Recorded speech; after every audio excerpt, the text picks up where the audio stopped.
দেখো আমি তোমাদের একটা টাইম রিভার্সাল টেস্ট আর ফ্যাক্টর রিভার্সাল টেস্ট এর প্রুফটা দেখাচ্ছি। টাইম রিভার্সাল টেস্ট আর ফ্যাক্টর রিভার্সাল টেস্টের প্রুফটা দেখাচ্ছি ফিশার ফর্মুলা দিয়ে। We show that Fisher formula satisfy both TRT and FRT. TRT মানে টাইম রিভার্সাল টেস্ট আর এফআরটি মানে হলো ফ্যাক্টর রিভার্সাল টেস্ট। তাহলে আমি দেখাবো যে ফিশার ফর্মুলা টাইম রিভার্সাল এবং ফ্যাক্টর রিভার্সাল এই দুটো টেস্টই স্যাটিসফাই করছে। সেই জন্য আমি প্রথমে ফিশার প্রাইস ইন্ডেক্সটা লিখলাম। প্রাইস ইন্ডেক্সের ইন্ডিকেশন হলো P0n, প্রাইস ইন্ডেক্সের ইন্ডিকেশন হলো P0n বলে আমি ফিশারের প্রাইস ইন্ডেক্সের ফর্মুলা লিখলাম।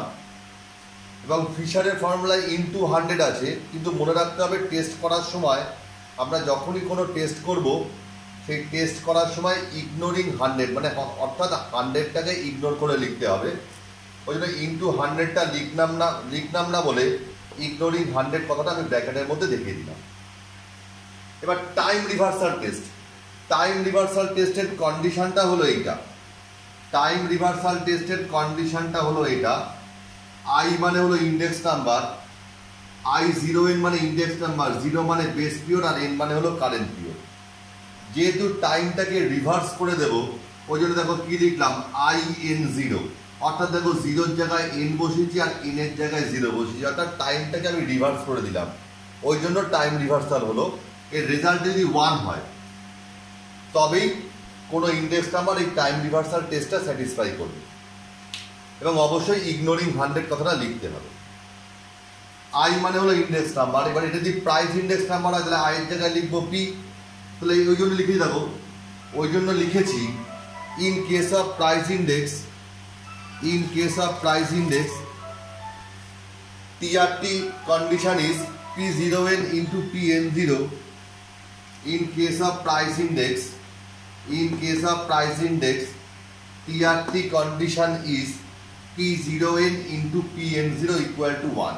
কিছুই না, যেহেতু প্রাইস ইন্ডেক্স নিয়ে প্রুফ করছে ওই জন্য আমি আইটাকে আমি পি করে দিলাম। এবার দেখো লেফট হ্যান্ড সাইড এটা আমি লিখলাম P0n, অর্থাৎ ফিশারের প্রাইস ইন্ডেক্স নাম্বার কোনটা এটা সেটা আমি বসিয়ে দিলাম।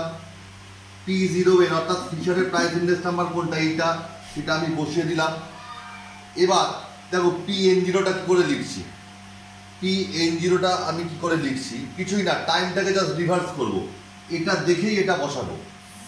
কি ছিল PN, অর্থাৎ PNটা যদি টাইমটা যদি রিভার্স হয়ে যায় তাহলে PNটা কি যাবে, এনটা কি হয়ে যাবে 0, আছে Q0 কি হয়ে যাবে, যেহেতু 0 তাহলে QN হয়ে যাবে।